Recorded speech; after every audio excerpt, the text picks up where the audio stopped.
Class 12th, Subject Education, Chapter 1, and our topic for today is merits and demerits of Vedic education. Merits meaning qualities. Vedic education, in other words, can be called Gurukul system of education. The students were admitted in the Gurukul at the age of 8 years, living behind their parents. They had to live in the Gurukuls up to 24 years of age and live a life of celibacy. The students, under the shadow of their gurus, had to gain education for their spiritual development and attain moksha. They used to perform yajnas and engage in prayers. Vedic education, in other words, you can call it Gurukul system of education. इसको हम क्या कहते हैं? Gurukul system of education कहते हैं. गुरुकुल में क्या होता था?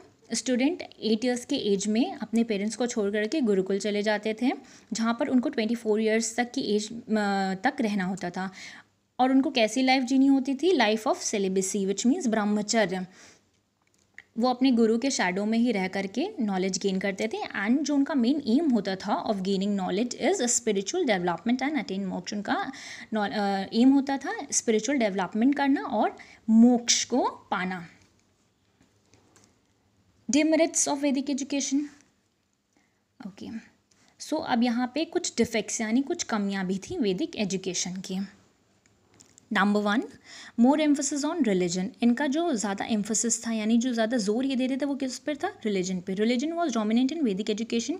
Whole of the time was use in the performance of religious rites and there was nothing left for studying other subject. किसी भी तरीके का अदर कोई नॉलेज, कोई सब्जेक्ट का नॉलेज नहीं था. इनका जो मेन फोकस था, जो मेन एम था वो किसका था?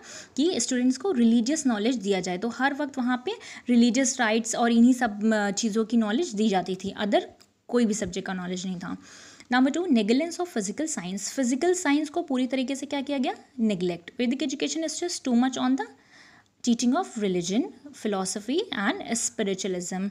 वैदिक एजुकेशन में क्या होता था? बहुत ज़्यादा स्ट्रेस दिया किस पर?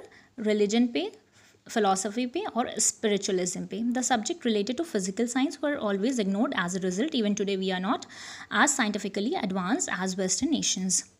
अभी क्या है कि जो सब्जेक्ट फिजिकल साइंस से रिलेटेड होते थे उनको क्या था? They totally ignore all that and the total focus is on religion, religious knowledge. अभी क्या हो गया है कि हम साइंटिफिकली उतने एडवांस नहीं है जितनी कि वेस्टर्न नेशंस हैं. Why? The reason is the ignorance of physical science या the ignorance of any other knowledge और any other subjects knowledge. Number 3, negligence of craft. Craft को भी पूरी तरह से क्या किया गया? इन्होंने निगलेक्ट किया, इग्नोर किया. Gaining education in craft was considered inferior.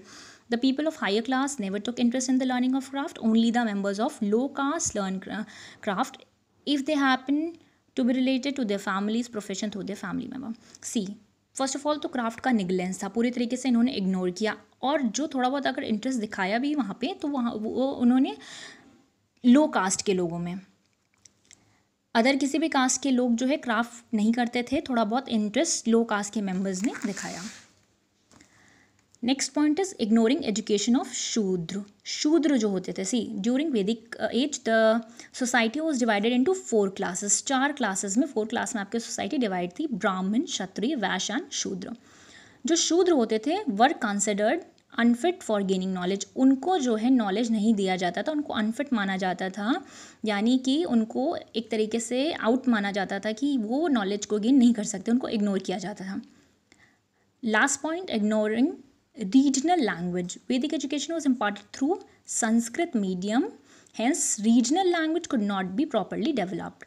ठीक है, वहाँ पे क्या था? गुरुकुल में या वैदिक एजुकेशन में संस्कृत पे बहुत ज़्यादा फोकस था. तो जो वहाँ की रीजनल यानी जो वहाँ की लोकल लैंग्वेज होती थी, उस कंट्री, उस प्लेस की, स्टेट, सिटी की जो भी वहाँ की रीजनल लैंग्वेज होती थी उसको इग्नोर किया. तो इस तरीके से क्या हुआ? रीजनल लैंग्वेज डेवलप नहीं हो पाई. सो फुल इग्नोरेंस था किसका? रीजनल लैंग्वेज का. So these are all are the demerits of Vedic education. That's all for today. Thank you so much.